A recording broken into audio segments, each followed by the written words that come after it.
Hello, I got a really big box to look at today. This is it, no joke, it weighs a ton. It's the Creality Falcon Pro 22 watt laser cutter and engraver. It's very big, it's very heavy, having just carried it upstairs. Ironically, we reviewed a laser cutter in December, and I guess it's kind of like waiting for a bus. You wait ages to come along all at once.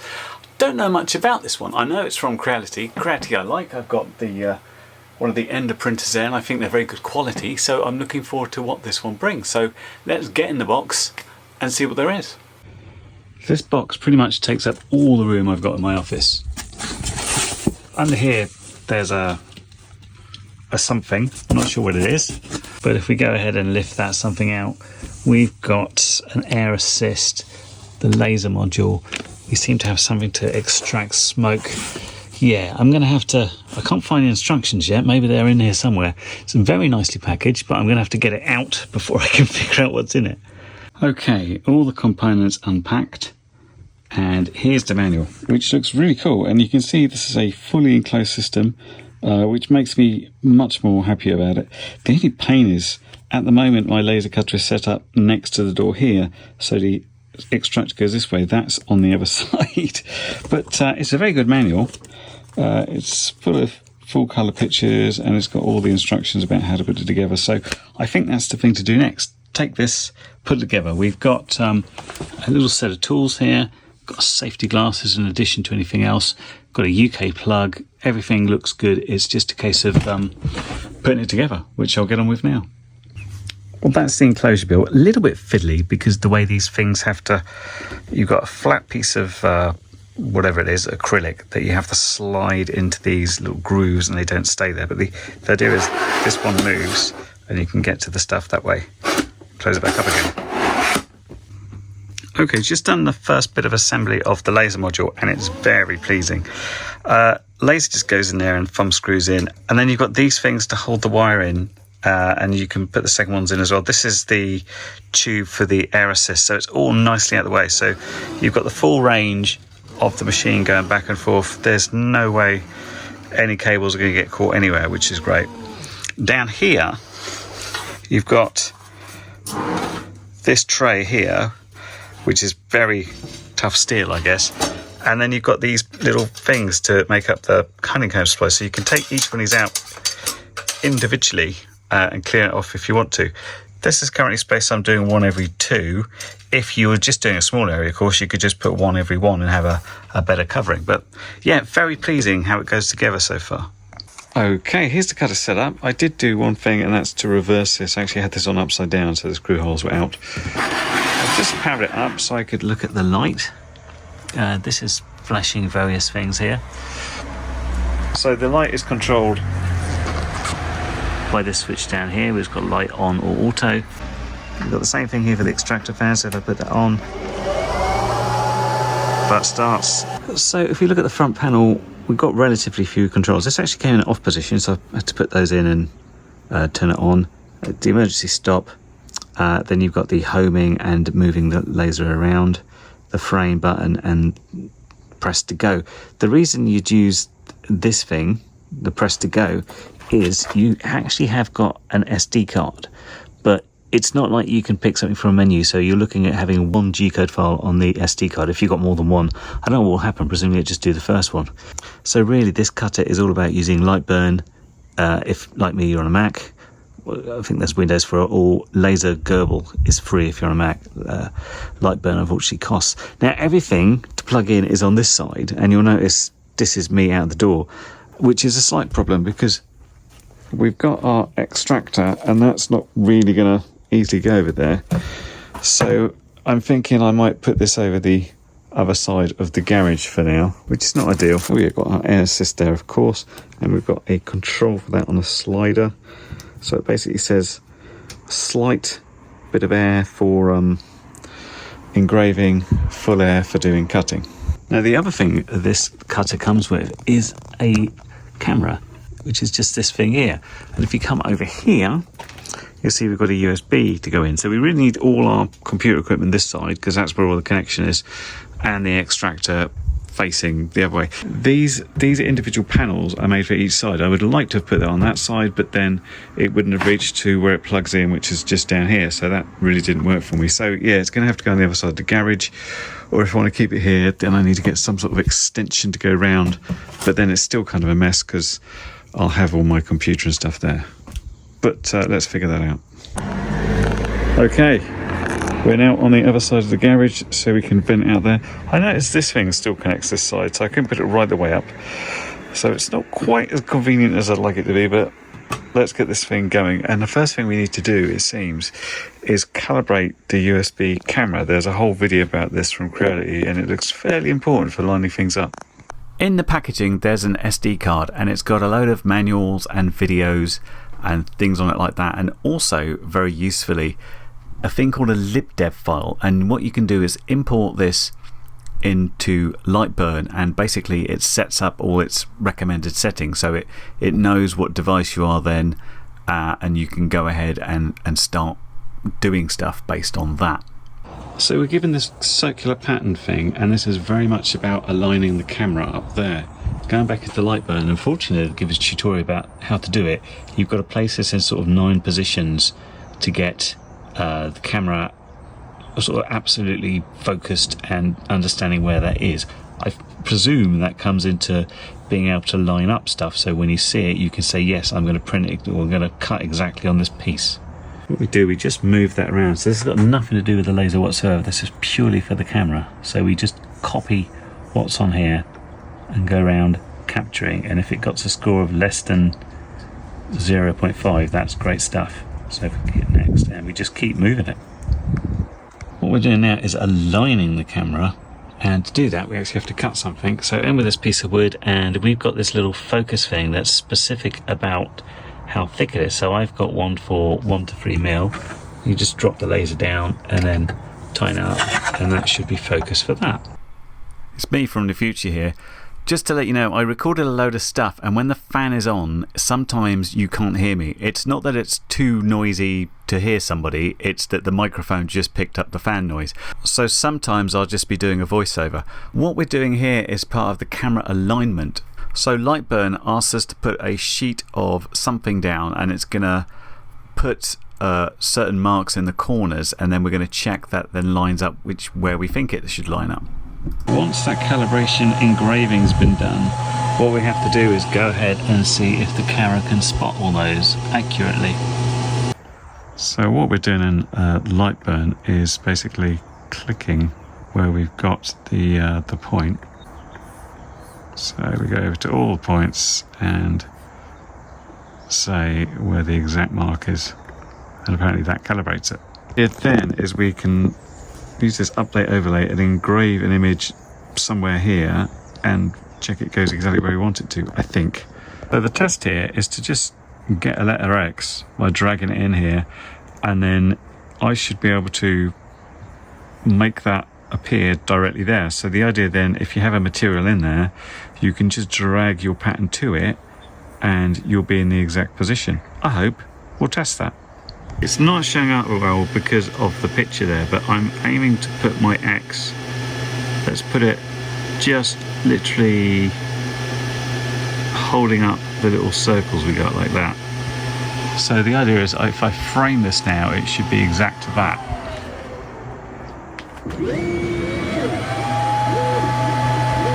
Yeah, looks about right. Goggles on. It's done. We go update overlay again, and we can see we've got quite a deviation happen there. So what we should be able to do is change the X shift, change the Y shift, and the height is off. So after lots of messing around with those, I've got it so it's perfectly over the X. The idea then, if I do another X, it should be better, because you can see how far we were away from the original.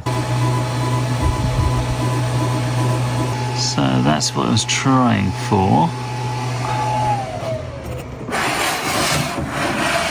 And here's the reality, which is not bad. I think it's still going to take a little bit of dialing that in, but it certainly should help. So this is why I think this could be useful, this camera. What I've got is a piece of paper there, and I've just popped it in and updated my overlay. And what I can do with my elephant figure is just pop that where I think it's going to be the right place and try that out from there. I'm using this because I cut this last time, and it's quite delicate, and it's good for checking whether all the holes basically join round or not. It's actually running this 5 times the speed of the previous printer. I have the feeling it's engraving this instead of cutting it. Yeah, I seem to have etched it on, except for some of the bits. The outside bits have come off, but I think the inside bits, I need to slow it down or use slightly higher power. That's interesting though. If you look really close, we can see that just a couple of these aren't quite completing. There was a bit of this in the manual, and it talked about doing like an over scan, so it sort of goes round slightly more rather than just stops. You can just see these little tiny bits there to sort out. So I'll make some changes there, do that again. Yeah, so Creality included this in part of their SD contents. You see we've got the little things that aren't quite closing. So what we did is followed their instructions. Oh, this is the parameters as well. So I was using 50 at 5,000, so I've dropped it to 50 at 4,000. Hopefully that's going to work. And what we've done there, aside from changing the speed to 4,000, is we've gone overcut with 0.5 mil to see if that works better. Well, holes starting to appear are a good sign, but what I wasn't using is any air assist because I didn't want the paper to blow away. But it does mean that bits of paper can kind of get left there and get in the way. Another safety feature of this is if you lift this while it's cutting, it will immediately stop. And that goes if it's running the fan and stuff, that stops. So it seems to be mostly cut, but I'm not sure. Maybe the air assist would have helped me get some of those ones out, but they do look cut, but not out. Well, these come out fine with a pair of tweezers, but life's too short just to do that. So I wonder, because I notice sometimes it's just got a tiny tag when it goes in and out like that. That little bit there can just have to pull away. And I'm wondering it's because it moves too quickly, and if we increase the power, that might work. So I'll do one more and see if we can get it a bit better than this one, because I'm not going to pull all these things out. It'll take all day. Okay, so this time I'm going to operate at a slightly higher power, hopefully to get rid of those little bits. And I want to use air assist to try and blow it out.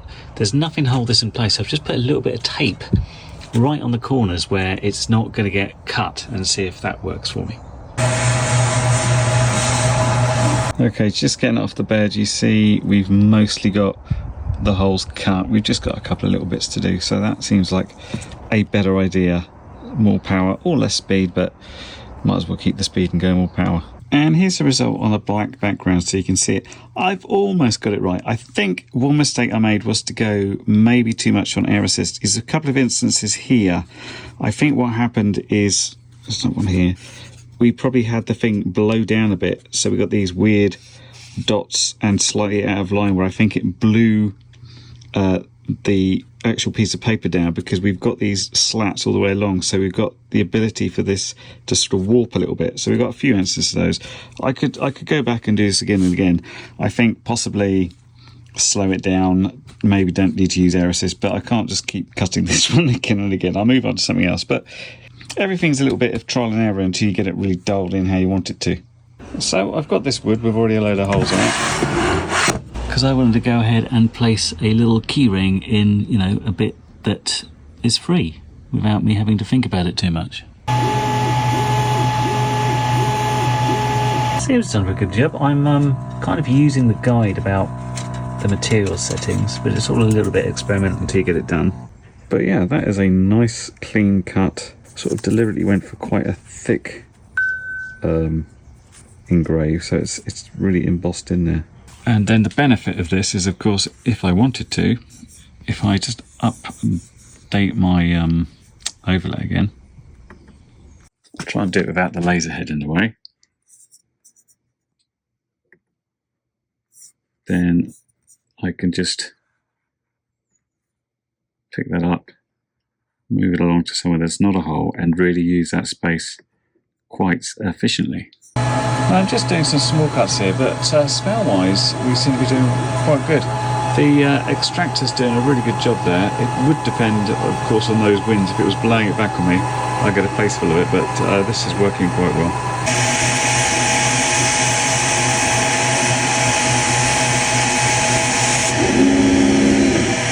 Yep, I'm liking the idea of the camera quite a lot. It really does help line up there. A couple of burn marks on that one. Did I go? Well, I was doing the suggested. How are we doing for carbon? Nice. Yep, the air assist works quite well. One project I want to do is this miniature bar top arcade, but I think I need to order some like 400 by 400 sheets because everything is just a little bit too big to go on, unfortunately, so I'll get some bigger pieces of wood before I do that as a project. What about a curry kitten drinks mat? Made out of wood, so it's not very absorbent, but...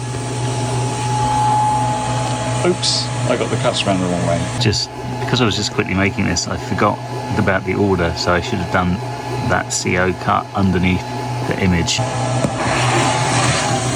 Well, it was going fine, and then it just moved, which meant it was given a completely, it skewed a bit. Size is about right though. Let's find another piece of wood. Okay, we've switched the cuts round and we've put it in the corner. There's still a little bit of distortion from the camera, so I'm not going to put it right down. Need to give myself some a little bit of space there because it's a bit warped at the edge. I don't want to put it too close.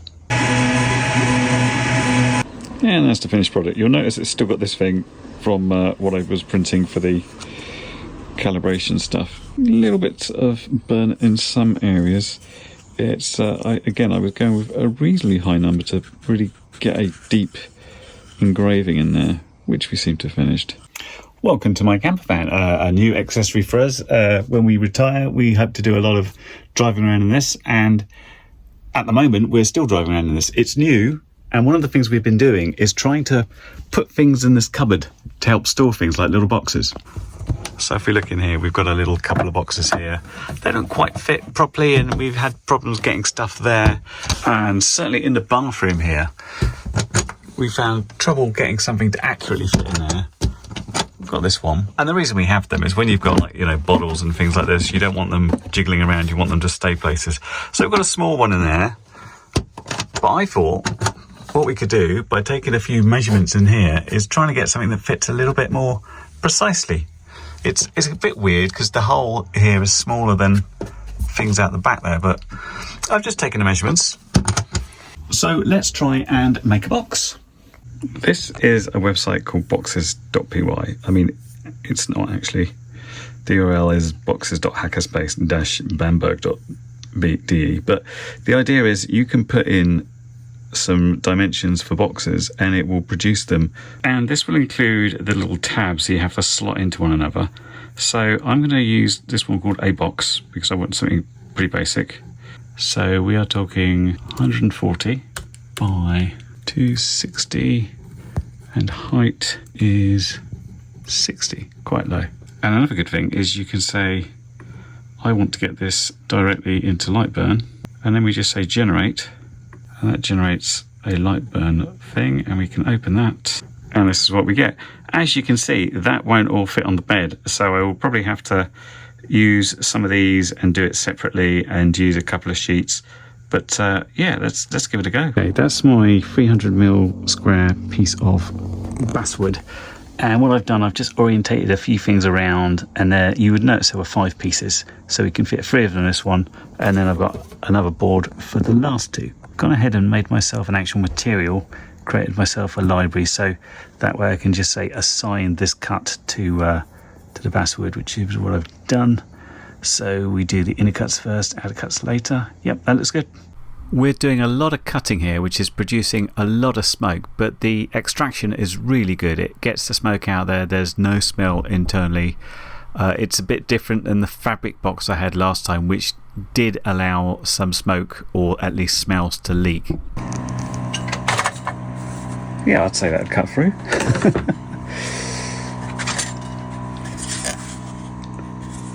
Pretty happy with that.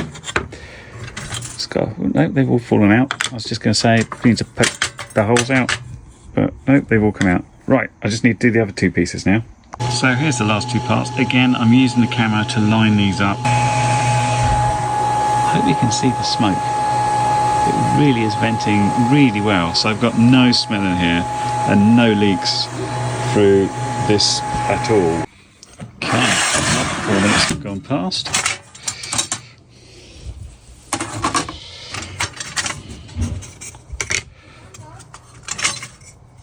And we are good. Now to try and put this together. I made a thing! A functional thing. I was a bit worried, like I've seen these before and they seem very tight, but the margin of this made, you could just put it in and just after it was done, I literally just put it down on my desk and just gave it a little tap everywhere with my finger, and that seems to have got it perfect. Better see if it actually fits in the campervan now. Okay, moment of truth. Will it fit in there? Did I get the measurements right? One thing I did, I measured it, and then the actual thing said these are inner measurements. So this is in theory about 6 mil out, but I gave myself a little bit of room. So, okay, the question is, will it fit through the door thing? Whoa, perfect, like a glove. So I just, this comes and tapers in, which is why I was very careful about the measurements. But we could do that, and we can have things stood up there, or I can cut myself another little box there. Lovely. I go show it to my wife, see if she approves before it goes in here permanently. This is pretty tight. No need to glue these. I could do, and I could like varnish over just to make it look a bit nicer. But yeah, there you go. A box, a thing. I did a thing. Okay, so for my last project for this review, because I look back at the footage and I've got quite a lot. I don't want to bore you. I thought this is a bit more of a real world thing as well. We bought these cheapo little coasters for the van. They are painted but some sort of wood, and I thought I'd try and put the picture on of the van. So to do this, I took this photo of the van we had, which is the only one I got where it's at the angle I want, and I kind of zoomed in and tried to cut it all out. And you'll see there's issues with this, like for example the sort of tyres disappear kind of in there. But anyway, I spent some time, this is Affinity Photo by the way, and then I got this thing cut out, and I've gone through with just a brush tool and tried to sort of paint in the tyres.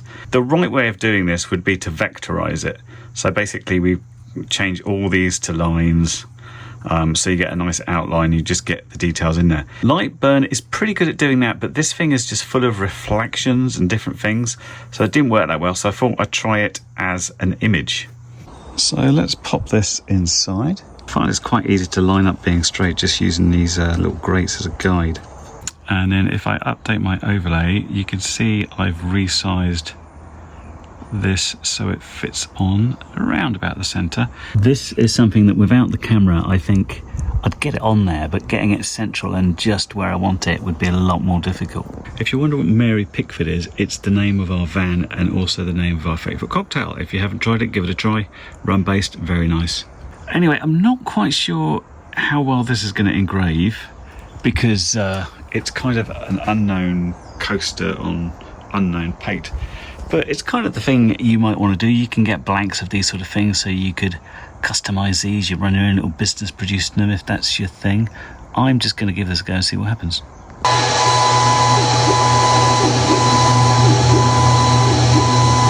It looks somewhat blurry, but that paint seems to have burnt a lot. So let's try clean this off and see if it gets a bit better. So I didn't do anything special. I just ran it under a tap and then mopped it dry with like kitchen roll, and it looks pretty good from a distance. If you go very close, then it's just like a pile of burnt stuff, but from far away it looks quite good.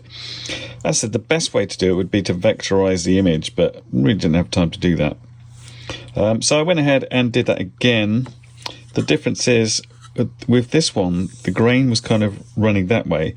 This one, the grain was running that way, which I thought I'd try it like that, see what happens. And I think I prefer this way because you can kind of see the lines, and the lines don't seem to make sense. With these ones, you've already kind of got lines going across there.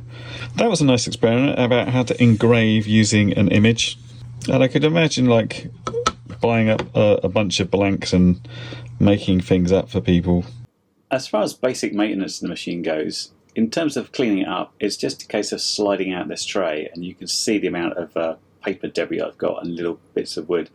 I ended up taking the tray out and just empty it into a bin bag, so I could just throw that straight away. What you can do then, and what I did, is just have a damp cloth to wipe off the clean surface, because it gets little bits of sort of stickiness where it heats up everything. What I did then is take each of the little metal bars out to clean the debris off that. Again, we get bits of stickiness, and you really notice if you're cutting any paper, because the paper sticks to it and you can really feel it on your fingers. Yeah, that one had paper stuck to it. Don't have to do all of them. I was mainly cutting in the middle, so I didn't really have to do it all. I then just dried everything off with a bit of kitchen roll and put them all back in the machine. The whole process doesn't take more than about 5 minutes, and then you are all good, ready to go again. What I didn't do here is clean the laser lens, because the machine was telling me it was good. And I'll talk about that as part of the safety features. Okay, so some of the safety features of the cutter. I've already talked about if you open this, then it will stop cutting and it will cease venting the air and everything. You've also got, obviously, an off and on key. So if you've got perhaps young people about that might want to play with it, if you turn it off and you take it out, then they can't start it. Should you notice something going wrong, you've got an emergency stop button. You can hit that, it will stop. As far as protection from the laser goes, you've got this shield here.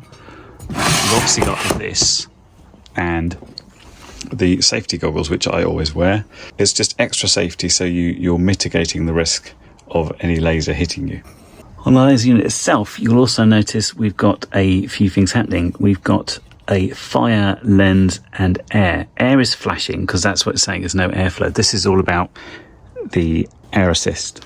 So it's saying small amount of air when engraving, lots when cutting, which helps protect the lens. You'll see lens is currently green, which means the lens is good. If it goes to orange, it means the lens is slightly dirty, so clean it. If it goes to red, it means this is really dirty, really sort yourself out. And ditto with fire. On fire, the green light means, hey, there's no fire. Orange means there's a fire hazard. Please confirm the material and set the working parameters properly. I don't quite know how it figures it out. Perhaps it's the amount of smoke or something. And if it goes to red, if flame is detected, sort it out. It doesn't actually, according to the manual, stop it. It just says you should stop it. And of course, you should always watch this thing.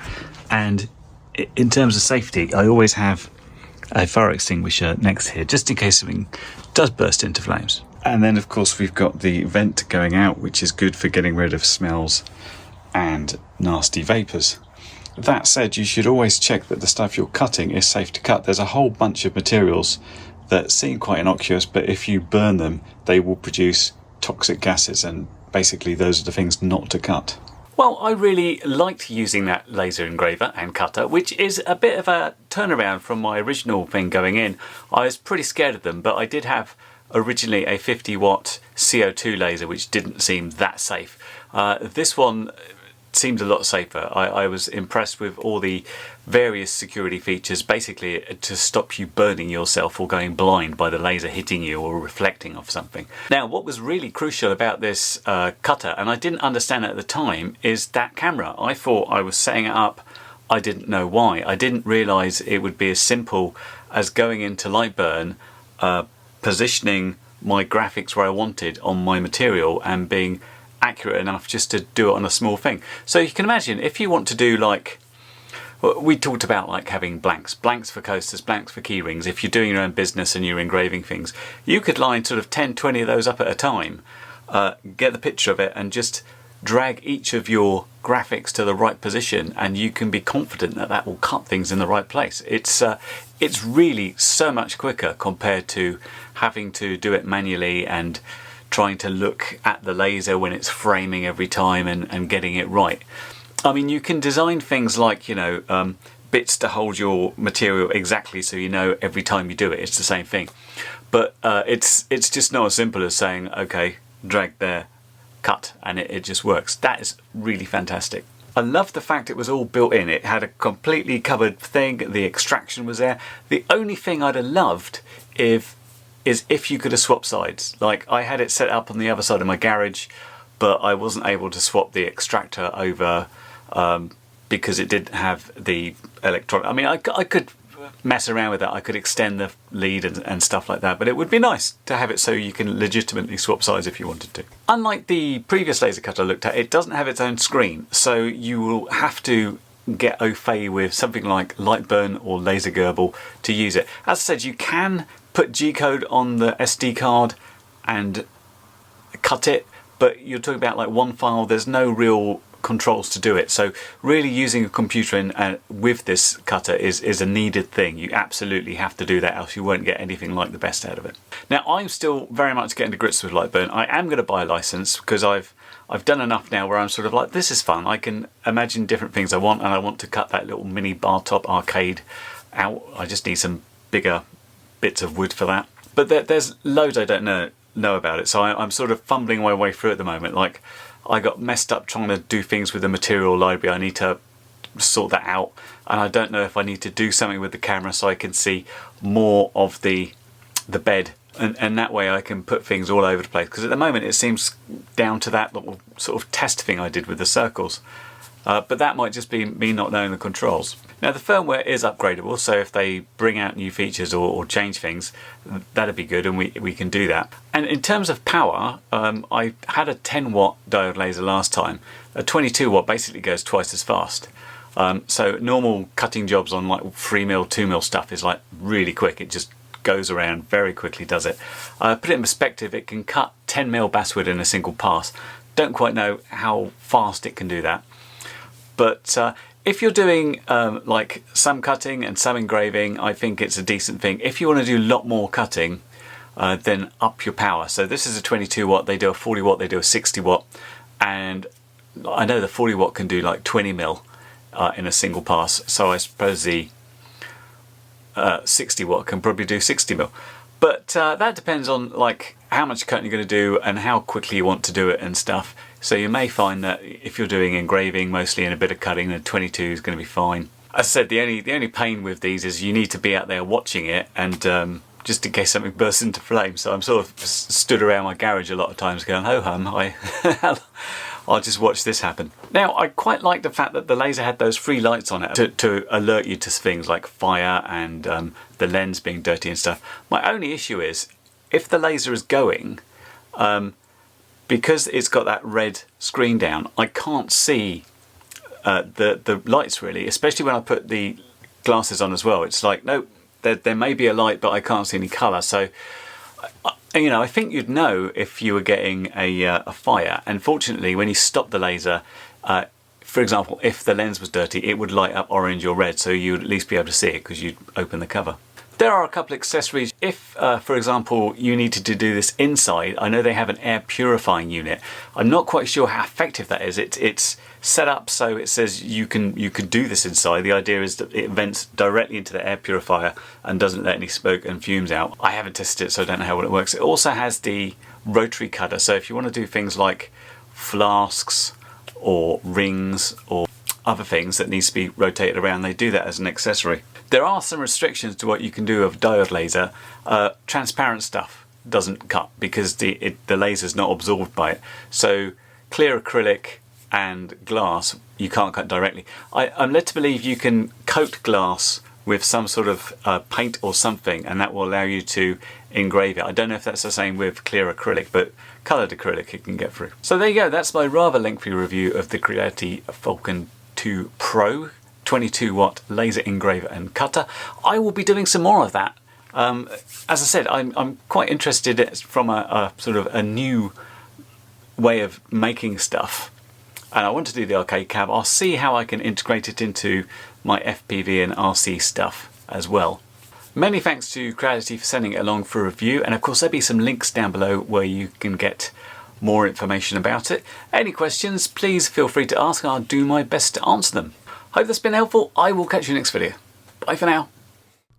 Well, you've made it to the end of the video, so thanks once again for watching. If you like what you saw, then please consider subscribing, and if you really like what you saw, then be sure to check out the link to my blog for a variety of ways in which you can help support this channel.